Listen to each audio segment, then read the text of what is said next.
Идејата ни е од ништото што го остави СРСМ да направиме нешто. Ова е одговорот на премиерот Мицкоски на прашањето за што ќе се потрошат половина милијарда евра кредит од Унгарија. Вели дека опозицијата се избрзала со критиките дека владата се задолжила помалку од најавеното.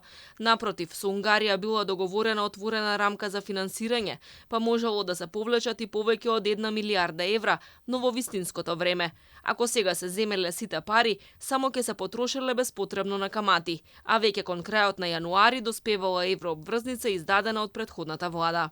Но таа доспева 25 јануари. Зошто сега да земеме 500 милиони евра па да плаќат граѓаните камата, кога можеме во јануари? Отворена ни е рамката. Отворена ни е рамката. Зошто сега да плаќаме 10-15 милиони евра, ќе направиме вакви сали уште 30 у Македонија? Зошто ги трошиме тие пари? Мора да имате концепт. Со пари сите знаат. Идејата е од ништо нешто да направите. Премиерот веќе најави дека половина од парите, односно 250 милиони евра, ќе завршат кај општините на наменски сметки за капитални проекти. Останатите ќе бидат за инвестиции на стопанството.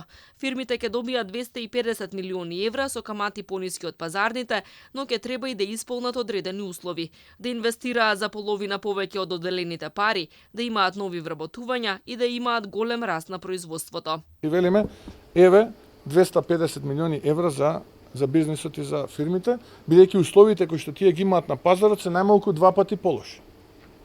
6,5-7% камата, без грејс период, пократок период на отплата.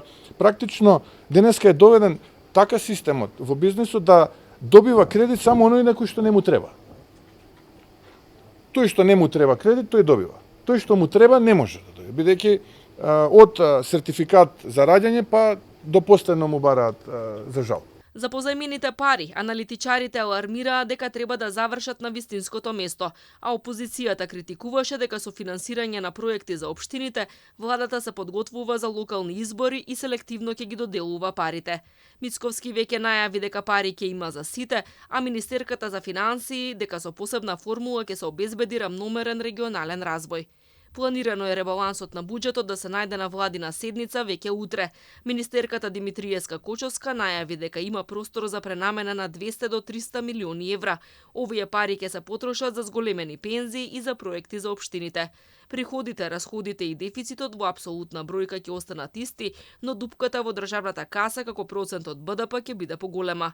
Премиерот истакна дека претходната власт го оставила буџетот во катастрофална состојба, па веќе во следните 3 години требало да се вратат 2,87 милијарди евра долгови, сума еднаква на половина од државниот буџет.